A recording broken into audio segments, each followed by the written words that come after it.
Senator Osotsi. And this is something which Senator Cheruiyot, Senator Lelegwe, and I'm trying to see other jailbirds in the House, Mr. Speaker. I cannot notice jailbirds of the previous regime.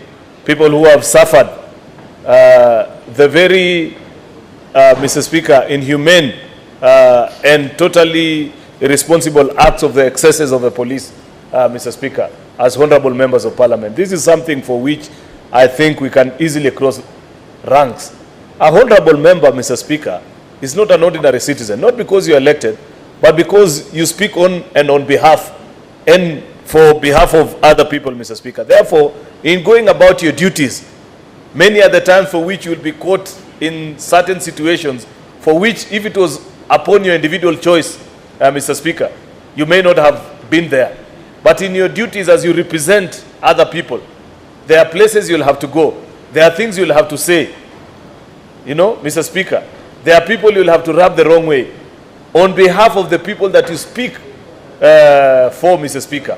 And that is not an easy exercise. And therefore, the casual nature with which I see members of parliament many times just arrested, you know, from bars and I don't know what, dragged, as used to happen in the dreaded days of the handshake, Mr. Speaker, is something that we need to lay behind, so that members of parliament, just like other ordinary citizens, can feel that they enjoy the very rights under our constitution that we so proudly enjoy, Mr. Speaker.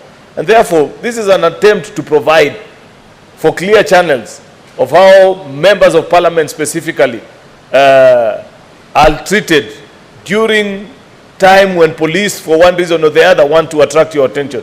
I have never understood, Mr. Speaker, why Subarus and Land Cruisers, Mr. Speaker, will be chasing a honorable member of parliament around town, trying to get their attention. Yet, you know, all it takes is just a phone call. If it is Senator Methu that you want, you just drop a phone call to him and say, you are needed at Dondori police station. You are wanted because there are sacks of potatoes that disappeared and we think you may know a thing or two about them. Why do you have to come and embarrass him in this town, Mr. Speaker? Chase him around like a common criminal. Somebody who represents millions of people, Mr. Speaker. And therefore, I want to agree. There are not very many things that I agree with Senator Osotsi. But this, at least on that particular provision and to give right to Article 50, I must agree with him, Mr. Speaker, and urge colleagues that on this very important issue, let us close ranks. Therefore, Mr. Speaker, the clerk, in fact, it provides for ways through which you can provide the sermon at any given time, because of our staffers and the records that are available in the precincts of parliament, in whichever part of the world where we are in, Mr. Speaker. The office of the clerk is always aware where members are, be it that we are on recess, we are on holiday, or even in terms of session such as now.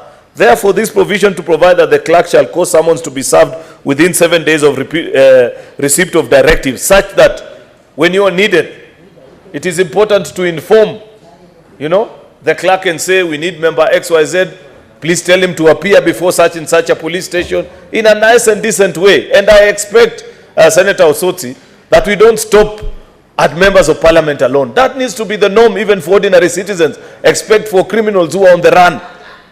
There is no need, all this drama that we see many other times about running around. You know, policemen sometimes, Mr. Speaker, are just excited about humiliating ordinary citizens, Mr. Speaker. And we need not stop at just members of parliament alone. There are people, many citizens, Mr. Speaker, who if invited to, they'll be willing to walk to a station and either record a statement or do whatever police are looking for them. That is part of the reform. And in fact, Mr. Speaker, when CS Kindiki comes to the House next week, these are part of the promises that we made even as an administration, that there needs to be decency even in how people are arrested, Mr. Speaker, be it for whatever crime that they have committed, Mr. Speaker. Because that is what happens in developed worlds. Unless you're a criminal and a fugitive on the run, I don't see a reason why, Mr. Speaker, police officers must use public money, taxpayers' money, to hunt people around, running around, and to come into people's home, as opposed to using better means